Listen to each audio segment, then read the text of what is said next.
Welcome back to வரன் reacts. இந்த வீடியோவில் மிஸ்டர் கேகே சேனல்ல இருந்து யார் இந்த கூலி காளிஷா உபேந்திரா பாசத்தலைவனுக்கு பாராட்டு வீடியோ அதான் பார்க்க போகிறேன். ஆக்சுவலாக உபேந்திரா அவர் கூலி அவர் அனௌன்ஸ் பண்ணாங்கல்ல, அப்போயே நான் ஃபேஸ் எங்கேயோ பார்த்த மாதிரி இருக்கின்ற மாதிரி லைட்டாக இருந்துச்சு. அப்புறம் படம்லாம் பார்த்தாச்சு, படம் பார்த்து முடிச்சதுக்கப்புறம் இவர் எங்கேயோ பார்த்துருக்கனே அப்படின்ற மாதிரி தோணிக்கிட்டே இருக்கும் அடிக்கடி. யோசிச்சு பார்ப்பே சுத்தமாக வராது என்னென்ன. அப்புறம் திடீர்னு ஒரு நாள் என்னென்னா அதை பற்றி யோசிக்க கூட இல்லை, ஆனால் திடீர்னு ஞாபகம் வந்துச்சு.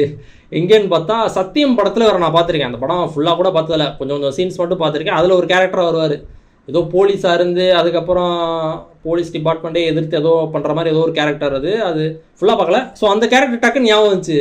ஓ, உபேந்திரா சத்தியம் படத்தில் நடிச்சிருக்காரோ அப்படின்னு. வேறு எதுவும் தமிழ் படத்தில் நடிச்சிருக்காரோ எனக்கு தெரியல. ஆனால் இங்கே கன்னடா இண்டஸ்ட்ரி அங்கே வந்து டேரக்டர் அண்ட் ஆக்டர் அப்படின்றது தெரியும். பெருசாக நான் பார்த்ததில்ல. ஏதோ ரோபோட் மூவி கூட லைட்டாக கொஞ்சம் சீன்ஸ்லாம் பார்த்தேன் நான். அதுக்கப்புறம் கூலி படம்லாம் வந்ததுக்கப்புறம் ஸோ டக்குன்னு அப்படி ஞாபகம் வச்சு எனக்கு. ஓகே, பார்க்கலாம் உபேந்திரா பற்றி என்னென்ன சொல்லியிருக்காரு அப்படின்னு. பாசத்தலைவனுக்கு பாராட்டு வீடியோலாம் வச்சிருக்காரு. இதே மாதிரி மிஸ்டர் கேகே சேனல் வந்து நிறைய வீடியோஸ் ரியாக்ட் பண்ணியிருக்கேன். பிளேலிஸ்ட் டிஸ்கிரிப்ஷனில் இருக்கும், செக் பண்ணி பாருங்கள். நம்ம சேனல் யாரும் வந்து நான் மறக்காமல் சப்ஸ்கிரைப் பண்ணிவிட்டு பெல் ஐக்கான் கிளிக் பண்ணோட சேர்ந்து பாருங்கள். போகலாம். ஹலோ சோல்ஜர்ஸ், ரீசெண்டாக ரிலீஸ் ஆன திரைப்படம் தான் கூலி. தெரியுமா? ரீசெண்டாக ரிலீஸ் ஆச்சு. ரீசெண்டாக சொல்லலாம், கொஞ்ச நாள் முன்னாடி சொல்லலாம். இப்படியே ரிலீஸ் ஆச்சு இல்லை? அதில் வந்து கேமியோ கொடுத்து கலங்கினவர் தான் நம்ம தலைவன் உபேந்திரா. காளிஷா அப்படின்னு ஒன்று டோரை வச்சுட்டு வந்தார்ல. இந்த படம் பார்த்ததுக்கப்புறம் தான் அவரை வந்து பல பேர் தேடி பார்த்துருப்பீங்க, யார் இவரு அப்படின்ட்டு. நீங்க தேடி பார்க்கும்போது உங்களுக்கு வந்து அவரை வந்து ஒரு ஆக்டரா தெரிஞ்சிருந்திருக்கும். பட் உண்மையிலே பார்த்தீங்க அப்படின்னா உபேந்திரா ஒரு தலை சிறந்த டேரக்டர். ரீசெண்டா அவர் வந்து என்ன பண்ணிருப்பாரு, அந்த கூலி படத்தோட ஆடியோ லான்ச்சே சொல்லியிருப்பாரு. திரைக்கடையில வந்து கிங்கா இருக்கிறாரு, நல்லா பண்றாரு, நம்ம லோக்கி அண்ணன் வந்து பெஸ்டா இருக்காரு அப்படின்னு சொல்லியிருப்பாரு. அப்போ வந்து நம்ம ஃபேன்ஸே வந்து அப்படிலாம் சொல்லாதீங்க, நீங்க எப்படி டேரக்டர் தெரியுமா அப்படின்ட்டு பல பேர் சொல்லியிருப்பாங்க. நான் லீனியர் சொல்லி லொகேஷன் காசு பண்றாரு இல்லையா, அது வந்து அப்பவே உபேந்திரா பண்ணிட்டாங்க.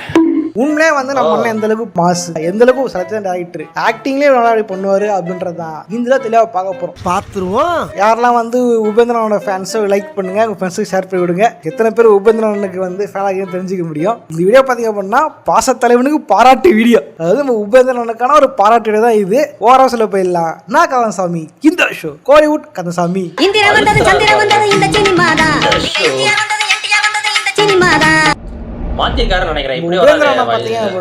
எந்த அளவுக்கு வந்து டைரக்டரா மிகப்பெரிய மாஸ் அப்படின்னா அதை நான் சொல்ல வேண்டியதில்லை. IMDbல போயிட்டு பெஸ்ட் 50 டைரக்டர்ஸ் இந்த வேர்ல்டு அப்படி அடிச்சு பாருங்க, அதுலயே தெரியும்.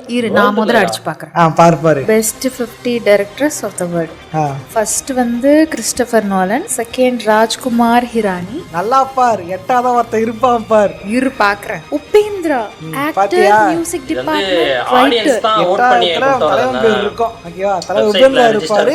வேர்ல்டுல 50 பெஸ்ட் டைரக்டர்ஸ்ல இதே நீங்க இந்தியாவுல பெஸ்ட் டைரக்டர்ஸ் தேடிங்க அப்படின்னா தேடி பாரு. நம்பர் 1 உபேந்திரா. வெற்றிமாறன் சாரே 5ஆவது தான் இருப்பாரு. லோக்கி அண்ணன் 4ஆவதுல தான். முதல் இடத்துல இருப்பாரு நம்ம உபேந்திரா அண்ணன். மாசா கெத்தா.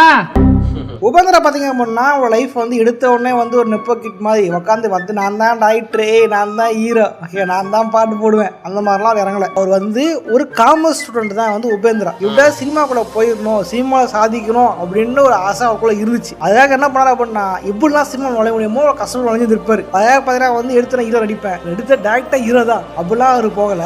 சினிமாக்குள்ள எப்படி நுழையலாம் அப்படின்னு பார்த்து பாட்டு எழுதி கொடுக்கறது, டேலாக் எழுதி கொடுக்கறது, ஸ்கிரிப்ட் எழுதுறது, அந்த மாதிரி சின்ன சின்ன உதவியா உள்ள நுழைஞ்சு அதுக்கப்புறமா தான் வந்து ஒரு டைரக்டர் கிட்ட வந்து அசிஸ்டன்டா ஒர்க் பண்ணிருப்பாரு. காஷிநாத் அப்படின்ற ஒரு கன்னட டைரக்டர் கிட்ட. இவரு பாத்தீங்க அப்படின்னா அவங்க ஊர் சுந்தர் சி மாதிரி. இவர்கிட்ட வந்து அசிஸ்டன்டா ஜாயின் பண்ணி இருந்திருப்பாரு நம்ம உபேந்திரா. பட் என்னதான் வந்து அசிஸ்டன்டா இருந்தாலுமே கிடைச்ச கேப் எல்லாம் வந்து ஒரு ரோல் பண்றது, ஒரு சான்ஸ் கிடைக்குமா, ஒரு ரோல் கிடைக்குமா அப்படின்ட்டு ஆக்டிங்காக வந்து ட்ரை பண்ணிட்டு இருந்தாரு. அப்படிதான் வந்து அவர் எடுத்த படத்துல அவந்தனா அவந்தரா அப்படின்ற ஒரு படத்துல வந்து ஒரு சின்ன ரோல் பண்ணிருப்பாரு. ரோல்னா வந்து ஒரு கேரக்டர்லாம் இல்ல, சும்மா வந்து இந்த ஜூனியர் ஸ்டடி பண்ண தெரியுமா, அந்த மாதிரி ஜூனியர் ஆர்டிஸ்டா ஒரு சின்னதா ஒரு கேமியோ மாதிரி நடிச்சிருப்பாரு. அவ்வளவுதான். அதே படத்துல வேற ஏதாவது வாய்ப்பு கிடைக்குமான்ட்டு அந்த படத்துக்கு பாட்டு எழுதி கொடுத்துருப்பாரு. இந்த மாதிரி பாத்தீங்க அப்படின்னா அவரோட குருநாதர் எடுத்த படங்கள்ல 2-3 படத்துல வந்து சின்ன ரோல் பண்ணிட்டு தலை காமிச்சு போயிருந்திருப்பாரு உபேந்திரா. அதன் பிறகுதான் அவருக்கு வந்து அவரா பாடிக்க ஒரு வாய்ப்பு ஒன்று கிடைக்குது. இந்த டைம் வந்து அவரோட குருநாதர் ஃபார்முலா அப்படியே வந்து ஒரு காமெடி படம் எடுத்திருப்பாரு. தர்லி நான் மகா அப்படின்ற ஒரு காமெடி படம் எடுத்திருப்பாரு. அந்த படமே வந்து ஒரு ஹிட் ஆயிருந்திருக்கும். அப்புறம் என்ன அந்த படம் ஒரு ஹிட் ஆயிடுச்சு. இதுக்கப்புறம் தொடர்ந்து காமெடி படமே எடுப்போம். அடுத்த குருநாதர் மாதிரி நம்ம அடுத்த ஒரு பேர் பிடிப்போம் அப்படின்னா இல்ல. உபேந்திரா பாத்தீங்க அப்படின்னா அங்கிருந்து அவங்க ட்ராக்கை வந்து வேற மாதிரி கொண்டு போனாரு. அங்கிருந்தா உபேந்திரனா யாரு அப்படின்னு காட்ட ஆரம்பிச்சாரு. அவர் 2000 படம் தெரியுமா, காமெடி படமோ குடும்ப படமோ இல்ல, ஒரு பேய் படம். அதுவும் படம் வந்து ஒரு பங்களாக்கிற பேய் பத்தின கதை. ஓகேவா, என்ன பண்ணிருக்காரு, நிஜமாவே அம்மா நிச்சயமா ஒரு பங்களா எங்க இருக்கும் அப்படின்னு பார்த்து அங்க போய் படம் எடுத்திருக்காரு. அந்த படம் எடுத்து இந்த ஹவுஸ் ஓனர் தெரியுமா, பங்களா ஓனரு, அவன் மச்சான் வந்து காணாம போயிட்டாரம்மா, அந்த பங்களாதான் அம்மா நிச்சயம் அப்படின்ட்டு வேணும் அந்த படத்தை அந்த இடத்துக்கு போய் படம் எடுத்திருக்காங்க. அந்த படம் பார்த்தா பயங்கர ஹிட் ஓடி இருந்திருக்கு. அப்புறம் என்ன பேய் படம் ஓடிடுச்சு, அடுத்து இன்னொரு பேய் படம் எடுப்போம், பார்ட் எடுப்போம் அப்படின்னு எடுத்தாருன்னா அதுதான் இல்ல. அடுத்த வந்து ஓம். இந்த ஓம் படம் பாத்தீங்க அப்படின்னா ஒரு கேங்ஸ்டர் படம், ராவான ஒரு கேங்ஸ்டர் படம். இந்த படத்துல ஹீரோ யாரா அப்படின்னா ஜெயலலிதா படத்துல வந்து பாத்திருப்பீங்கல்ல, அங்க 3வது ஒருத்தர் இருப்பான் பார், மாசம் என்ட்ரி கொடுத்துறா தெரியுமா, சிவராஜ்குமார். அவர் தான் வந்து படத்துல ஹீரோ. அவர் அப்பவே வந்து அந்த டைம் வந்து பெரிய ஹீரோ தான். ஓகேவா, அந்த டைம் புதுவா பாடுப்பாங்க அப்படின்னா இந்த மாதிரி காமெடி ஹீரோ வந்து அடியே போற வில்லனுங்க.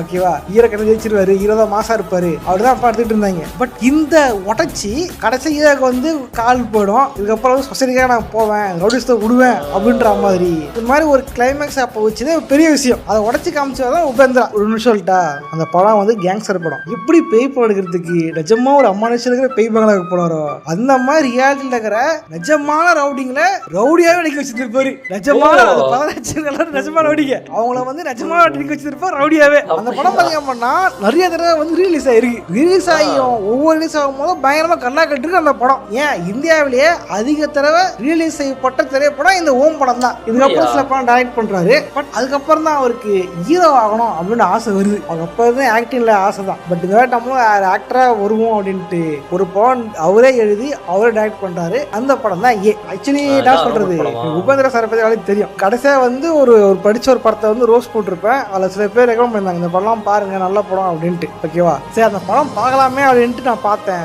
உண்மையே நான் பார்த்து உண்மையே அந்த படம் தமிழ்ல இருக்குது, தமிழே பார்த்துருக்கேன். உங்களோட ஒரிஜினல் வெர்ஷன் பார்க்கும்போது ரொம்ப பிடிச்சிருந்துச்சு. தமிழ்ல அந்த படம் பேர்னா அடாவடின்ட்டு சத்யராஜ் வச்சு ஒரு படம் பண்ணிருப்பாங்க. அந்த படம் கேவலமா இருக்கும். நானே ஒரு வாட்டி நடராத்திரில சண்டில போட்டாங்க உட்காந்து பார்த்துக்கிட்டு நடா படத்துல கேவலமா இருக்குன்ட்டு காய்ச்சி போயிருக்கேன். பட் அந்த படம் ஒரிஜினல் வெர்ஷன்ல பார்க்கும்போது ரொம்ப சூப்பரா இருந்துச்சு. அவர் சொல்ல வந்து அழகா சொல்லி கடைசியில உண்மை படத்துல வில்லி இருக்கும், அந்த வில்லிக செத்து போயிருவான். பட் அந்த வில்லி சாகும் போது நீங்களே மனசு கஷ்டம் அழுவீங்க. அந்த அளவுக்கு ஸ்கிரீன் பிளே அழகா எடுத்திருப்பாரு உபேந்திரா. உண்மையில அந்த படம் பார்த்துட்டு மனசு ஒரு கண் கலங்கிருச்சு படம் பார்க்கும்போது. அப்படி ஒரு மனசுல ஒரு பாரத்தை அழகா கொடுத்துருப்பாரு அந்த படம் மூலியமா. இதுக்கப்புறம் எடுத்த படம் எல்லாம் பாத்தீங்கன்னா வந்து ரொம்ப வித்தியாசமா தான் ஒரு படம் டைட்டிலும் வித்தியாசமா தான் இருக்கும். படத்துல ஃபர்ஸ்ட் பரப்பரே படத்தோட கிளைமேக்ஸ் வந்து படத்துல ஸ்டார்டிங்ல ஓடிடும். இதே மாதிரி எடுத்த படம் வந்து உபேந்திரா படத்துல அவரு பேரை வச்சு அவரே படுத்திருப்பாரு. நம்ம ஊர்ல தான் படம் பேரு ஆர்யா, ஆனா ஹீரோ வந்து மாதவன். படம் பேரு விக்ரம், படம் ஹீரோ வந்து நம்ம கமல். படம் பேரு ஆர்யா சூர்யா, நடிச்சது பவர் ஸ்டார்.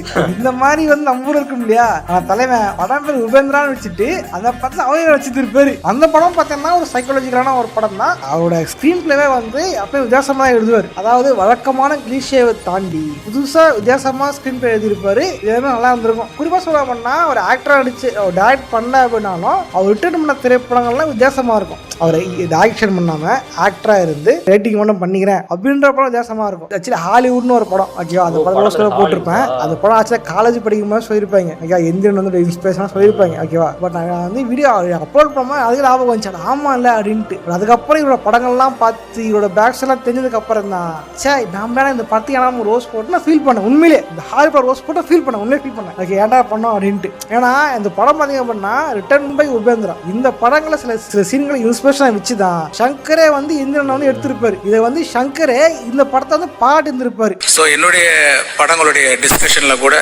அதை நான் ரெஃபர் பண்ணியிருக்கேன். உண்மையில பார்த்தீங்கன்னா சங்கருக்கு மட்டும் இல்லை, ஏகப்பட்ட டேரக்டர்ஸுக்கு உபேந்திரா வந்து ஒரு இன்ஸ்பிரேஷனாக இருந்திருப்பார். ஏன் பிரசாந்த் நீல் தெரியும் இல்லையா, நம்ம கேஜிஎஃப் எடுத்தாரு, KGF 1 KGF 2 சலார் எடுத்தாரு இல்லையா, அவருக்கே வந்து இன்ஸ்பிரேஷன் வந்து நம்ம உபேந்திரா தான். இது அவரே வந்து மேலே சொல்லியிருப்பாரு. If you want me to go back to that era, then there's nobody bigger than Upendra sir. இதே மாதிரி தான் காந்தரா டைரக்டரான ரிஷப் ஷெட்டி பார்த்தீங்க அப்படின்னா தன்னோட இன்ஸ்பிரேஷன் உபேந்திரா அப்படின்னு சொல்லியிருப்பாரு. ಉಪ್ಪಿ ಸರ್ ನಾವು ಯಾವತ್ತೂ ಅವ್ರನ್ನ ದ್ರೋಣಾಚಾರ್ಯ ಅಂತಾನೆ ನಾವು ಟ್ರೀಟ್ ಮಾಡಿದ್ದು, ನಾವು ಏಕಲವ್ಯ ಅಂತಾನೆ ಅನ್ಕೊಂಡಿದ್ದು. ಅವ್ರ ಬೆರಳು ಕೇಳಲಿಲ್ಲ ಅಂತ ತಮಾಷೆ ಮಾಡ್ತಾ ಇರ್ತೀವಿ.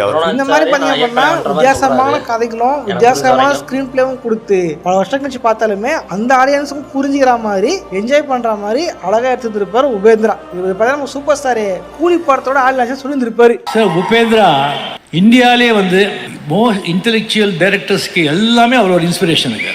இதுக்கப்புறம் பார்த்தீங்க அப்படின்னா ஒரு ஆக்டிங்கில் வந்து சில தமிழ் படங்களை வந்து ரீமேக் பண்ணியிருப்பாரு, அதை வந்து கொஞ்சம் நடிப்புத்திறன் ட்ரை பண்ணியிருப்பாரு. பட் அது சில நேரங்களில் வந்து தமிழுக்கும் ரீமேக் பண்ணும்போது ஒத்துக்காமல் போகும் இல்லையா, அந்த மாதிரி மிஸ் மேட்ச் ஆகும்போது அது சில நேரங்களில் வந்து தமிழ்நாடு வந்து ரோல் மாடலாக மாறவும் செய்யுது. பட் டேரக்டராக பார்க்கும்போது சரி, இவரோட சிந்தனையும் சரி உண்மையை வந்து போற்றப்பட வேண்டிய விஷயம். டைரக்ஷன் வந்து உண்மையை வந்து ஒரு வித்தியாசமான ஒரு எல்லாருமே பாராட்ட வேண்டிய ஒரு விஷயம் தான். ஓகே, பட் அவர் வந்து டைரக்ஷனை விட்டு தொடர்ந்து ஆக்டிங்கில் பண்ணதுன்றது ஒரு இந்திய சினிமாவுக்கு ஒரு இழப்பாக நான் பார்க்குறேன். உபேந்திரா சார் வந்து I'm fan for his direction. தொடர்ந்து டேரக்ட் பண்ணியிருந்தாரு அப்படின்னா கண்டிப்பாக அவரோட படைப்பில் நிறைய படம் கிடச்சிருந்துருக்கும். கடைசி ரிலீஸான யூஐ படம் பார்த்தீங்க அப்படின்னா எனக்கு பெருசாக பிடிக்கல. ஏன்னா என்ன சொல்கிறது, இந்த மாதிரிலாம் படம்லாம் பார்த்துட்டு ரொம்பவே நான் வந்து என்ஜாய் பண்ணேன். பட் இந்த படம் பார்க்கும்போது அவருடைய அந்த பழைய சாராம்சம் இல்லையோ அப்படின்னு நான் ஃபீல் பண்ணேன். ஸோ வந்து உபேந்திரனை பற்றி பார்த்துருப்போம், அவரோட பாராட்டு வீடியோ தான் இது. வந்து உண்மையே வந்து நான் சொன்னதுக்கப்புறம் இந்த படம்லாம் போய் தேடி பாருங்க, அவர் டேரக்டர் பண்ண படம் நல்லா இருக்கும். இன்னும் நான் ஓம் படம்லாம் பார்த்து ரொம்ப நான் வேற ஃபீல் பண்ணேன். நீங்களும் வந்து மகன் செக் பண்ணி பாருங்க. ஓகே, இந்த மாதிரி வேற எந்த ஆக்டருக்கு வந்து பாராட்டு வீடியோ போடலாம், எந்த ஆக்டர், எந்த சினிமா பை டெக்னீஷியன், எந்த டப்பிங் ஆர்டிஸ்ட் அப்படின்றத கமெண்ட்ஸ் கமெண்ட் பண்ணுங்க. நம்மளும் வந்து அடுத்த பாசத்தலைவனுக்கு பாராட்டு வீடியோவில் கண்டிப்பா பார்க்கலாம். ஓகே, ஒன்னு விஷயம், யாரெல்லாம் வந்து உபேந்திரனோட ஃபேன்ஸோ லைக் பண்ணிட்டு மறக்காம ஹைப் பண்ணாம ஹைப் ஐத்து விடுங்க. சுவாரஸ்யம் சந்திக்கிறேன். போட்றேன். பாய். Nice video. உபேந்திரா அவர் தமிழ் ஆடியன்ஸ் புரிகிற மாதிரி எந்தெந்த இதெல்லாம் இருக்கோ அதெல்லாம் எடுத்து நல்லாவே சொல்லியிருக்காரு. தமிழ்லேயுமே படங்கள் இருக்குது அவருக்கு, இந்த ஓம் படம், இந்த இதெல்லாம் தமிழ்லேயுமே டப் பண்ணியிருக்காங்க. அதுபோல் தமிழ் படங்களை அவர் ரீமேக்கும் பண்ணியிருக்காரு ஆக்டரா.